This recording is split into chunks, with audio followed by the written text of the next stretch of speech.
President Professor Rocholl, Minister President of Schleswig-Holstein Daniel Günther, representatives of past, present, and future T20, G20 presidencies, members of parliament and government officials, ambassadors and excellencies, university presidents, presidents of think tanks, partners and representatives of media, ladies and gentlemen. Welcome to this Global Solutions Summit, whose purpose is to support the Argentinian T20 and G20 this year, and we're looking forward to support the Japanese T20, G20 next year. I'm extremely thankful that this summit is hosted in this wonderful city of Berlin, a city of boundless opportunity that shows us that miraculous transformations from darkness to light are possible. The G20 stands for multilateralism. Multilateralism to tackle global problems, and there is no sensible alternative to transnational cooperation to address transnational problems. If we cooperate, our shared future looks rosy. If we don't, we face a vast array of serious problems, specters such as cyber conflicts, terrorism, rising state fragility, nuclear proliferation, pandemics, financial crises, water crises, extreme weather events, ecosystem collapse, food crisis, massive involuntary migrations. I could go on, I won't, thankfully. But I believe it is important to mention many of these problems because the world nowadays is in the grip of nationalism, nationalists who are opposed to multilateralism, dreaming dreams of past national glory. This is the age of America first, take back control of the Brexit referendum, Hungary belongs to the Hungarians, and so on and so forth. So let me ask two questions on which all G20 endeavors hinge. First, how can G20 multilateralism be saved? And second, is G20 multilateralism necessarily on collision course with nationalism, or can the two complement one another? In responding to these questions, let me take the valuable economic and financial core of the G20 work as given and appreciatively accepted and focus on what's missing. And I will argue that what the G20 needs to gain much more widespread public support is a human face. And I'll give you my personal view on what needs to be done. And this view involves three themes. First theme is recoupling. In the past, the G20, as we know, focused primarily on financial and economic issues, and that was certainly appropriate during the 2008-2009 financial crisis and immediately thereafter. But since then, many G20 countries face social crisis. And in many societies, we find increasing fragmentation. Economic growth has become decoupled from social well-being, as people feel disempowered and uprooted from their communities. And under these circumstances, the G20 needs to support a recoupling of fragmented societies, a recoupling of economic and social prosperity. So that's the first theme. Second theme will be social engagement. In order for G20 multilateralism to become more socially acceptable, citizens must become engaged with the underlying multilateral problems of the G20. But how can such engagement be achieved? And that leads me to my third theme, which is that social engagement can be achieved through identity-shaping narratives associated with agents of external and internal change. So the G20, in other words, must pursue not only recommendations that address global problems, that's the external change, but also generate narratives that motivate citizens to embrace the recommendations, and that's the internal change. The G20, in other words, can become a forum whereby national and multilateral narratives become aligned, strengthening one another. So let me briefly explore these themes in turn. First theme should be well known to those of you who have been at this summit last year. It's recoupling. Recoupling societies when they are fragmented, recoupling economic and social prosperity when the two drift apart.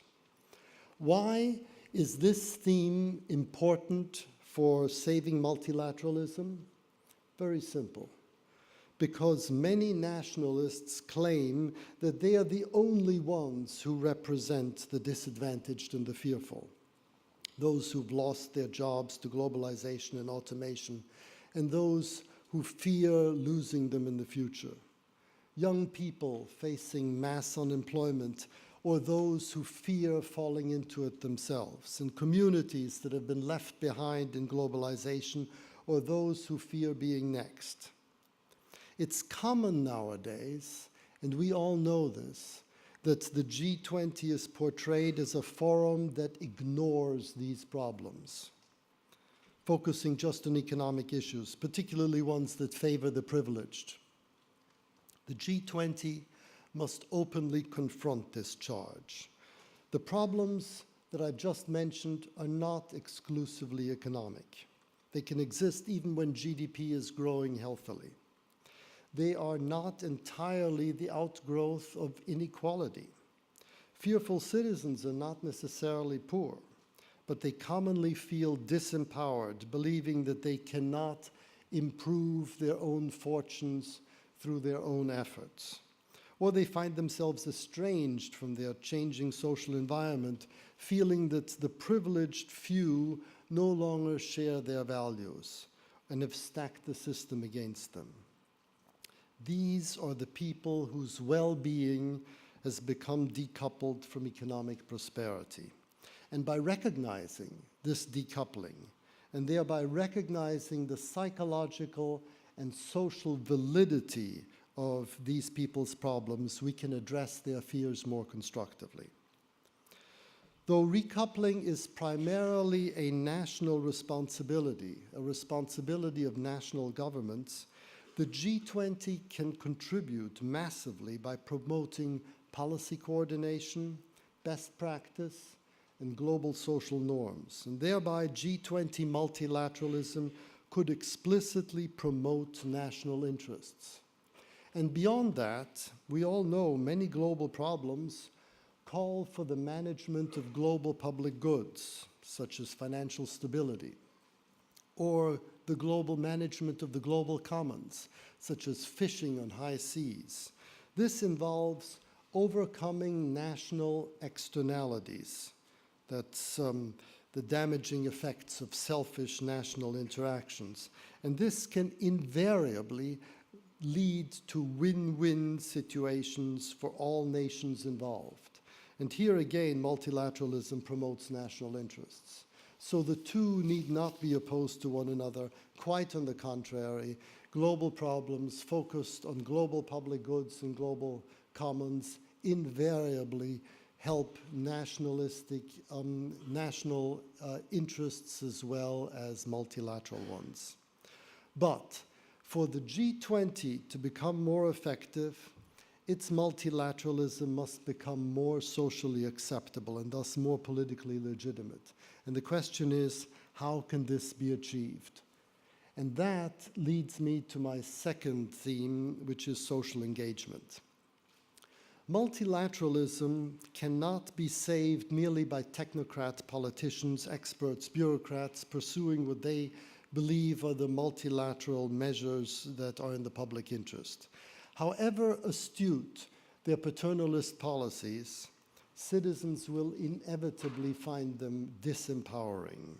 And when citizens are not engaged with the purposes behind the policies, they don't feel inclined to vote for the authors of the policies.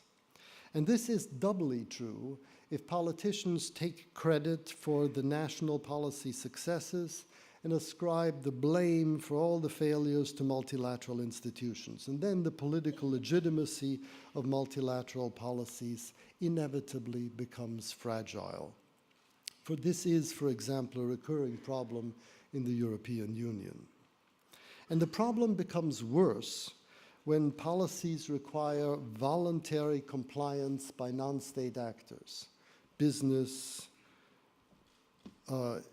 financial institutions, various NGOs, citizens to be successful. Such voluntary compliance is important because the G20, especially because the G20 has widened its purview from its core economic and financial focus to cybersecurity, anti-corruption, climate action, SDGs, and more. And so there, you need the cooperation of non-state actors, and non-state actors will not cooperate unless they are engaged. So personal engagement with transnational issues is what gives citizens a sense of agency, the power and motivation to use one's capacities in the global public interest. This is already occurring in many parts of the world with respect to some global issues. We know, recycling, fair trade, electric cars, much else.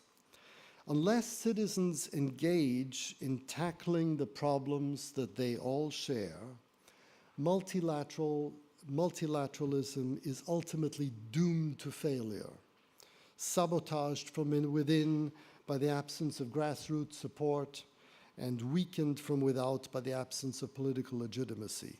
So unless citizens engage, it will be difficult for any other organizations, business, civic organizations, to engage themselves. And the G20 can become a forum for investigating how a greater sense of social purpose can be restored to business and politics as well as the average citizenry. The G20 can be a place where fundamental questions are asked, like, should corporations of the future maximize shareholder value? How can governments of the future adapt to the disconnect between the geographic boundaries of national politics and the virtual boundaries of social networks? Social engagement is critical in answering these questions in the public interest. But how, you'll be asking yourselves, can such social engagement on a multilateral level be achieved? And that leads me to my third theme, which is identity shaping narratives leading to internal and external change.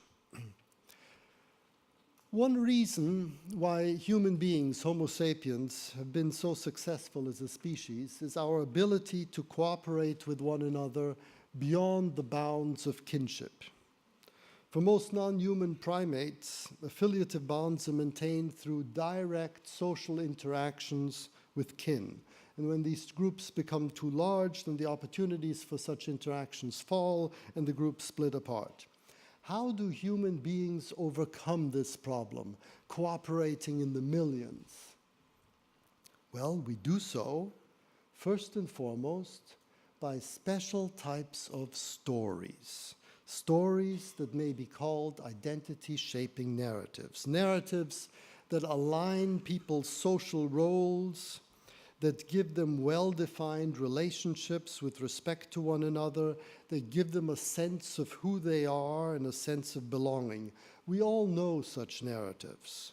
The Bible, the Quran, Declarations of Independence, the Communist Manifesto, many, many more. And next, on the basis of these narratives, we promote internal change, widening our circle of affiliation and compassion beyond the bounds of our kin. Internal change affects our thoughts and feelings and motivations.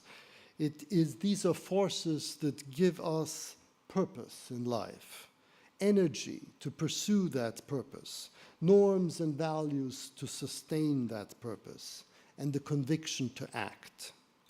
And finally, on the basis of the narratives and the internal change, we shape our environment by promoting external change. We create social structures that define social roles and hierarchies of legitimate power, and these power relationships are subsequently maintained top-down through institutions and incentives. So through internal and external change, narratives shape our identities. And we each have multiple identities.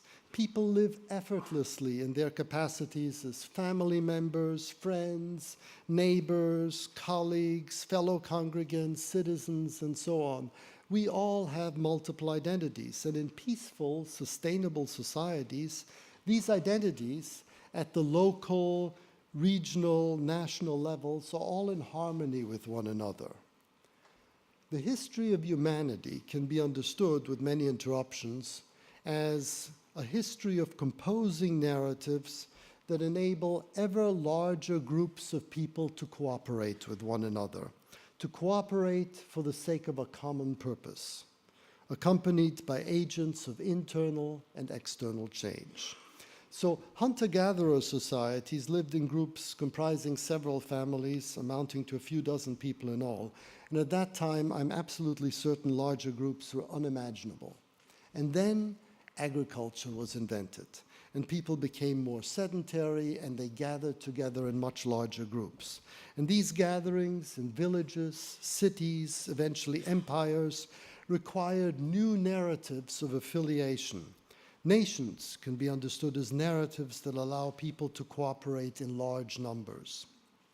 And with every new feat of cooperation, there was a realignment of narratives at the local, regional, and super-regional level along lines appropriate with internal and external change. This realignment was achieved afresh with every bout of cooperation. And now we have reached the next stage of the evolutionary process, in which our proliferating global problems, coming from our integrated global economy, require us to cooperate globally.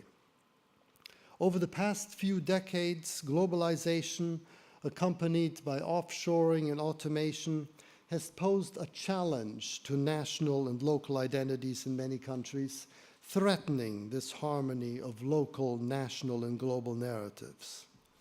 So you may ask yourselves, will we succeed in achieving global cooperation? Nobody knows. But we do know what needs to be done if society is to be successful. Our job is to compose identity-shaping narratives on a global scale, accompanied by appropriate agents of internal and external change. And though we may not rise to this challenge, we know that we are capable of it. Because through narratives accompanied by internal and external change, we transformed slavery from an acceptable form of international business to an acknowledged evil. The Westphalian system of nation-states with defined borders was adopted in country after country. And more recently, many countries around the world have adopted abolition of the death penalty, women's rights, gay rights, abortion, and so on. We are capable of coordination on a supranational scale. We are capable of it on a global scale. And we know the underlying narratives of our past successes. Things like the narrative of William Brown, a fugitive slave, Simone de Beauvoir's The Second Sex, the United Nations Universal Declaration of Human Rights, and countless others. The resulting internal change enabled us to take the perspective of people who were previously strange to us, slave owners and slaves, for example. They widened our circle of compassion and affiliation. And this was followed by external change, changes in social conventions, laws, institutions.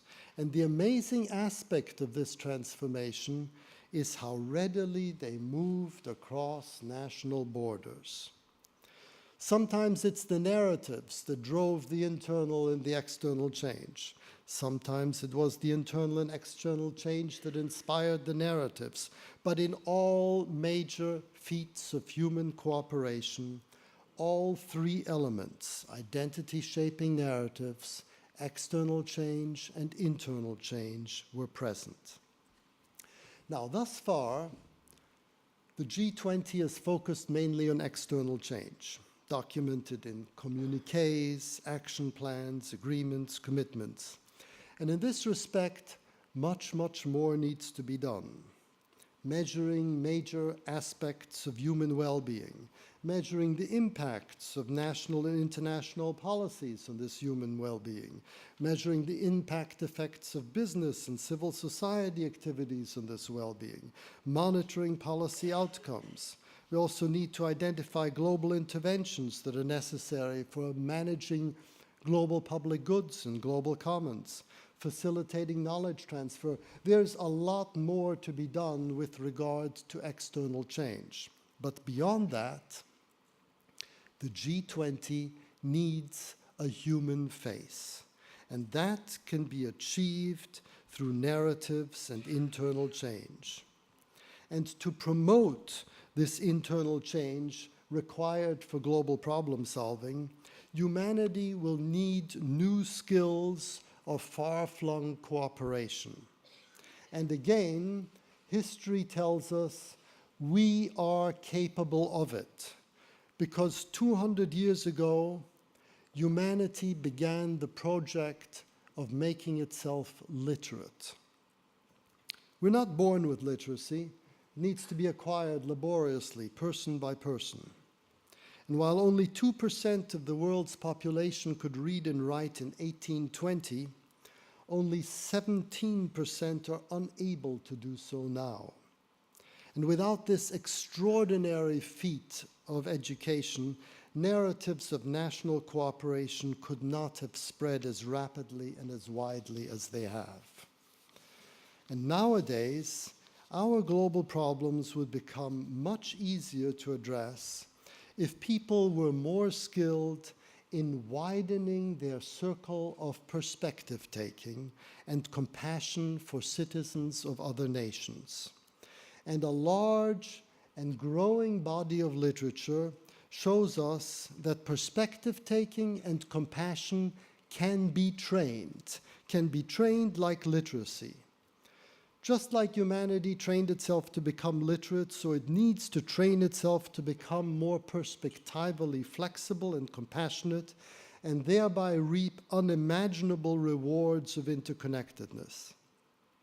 And in generating external change through policy recommendations that will come out of this Global Solutions Summit on our way to Argentina's T20 summit, as well as promoting narratives that enable us to cross national divides. The G20 has complementary functions to fulfill. And the G20 is encompassing enough in population. It's powerful enough in terms of economic clout, and connected enough to government and non-government stakeholders to help change the nature of global problem solving. The T20 Argentina this year and the T20 Japan next year have an important role to play in this process, and contributing to it, I believe, is our best chance to achieve a recoupling of our fractured world. Thank you very much.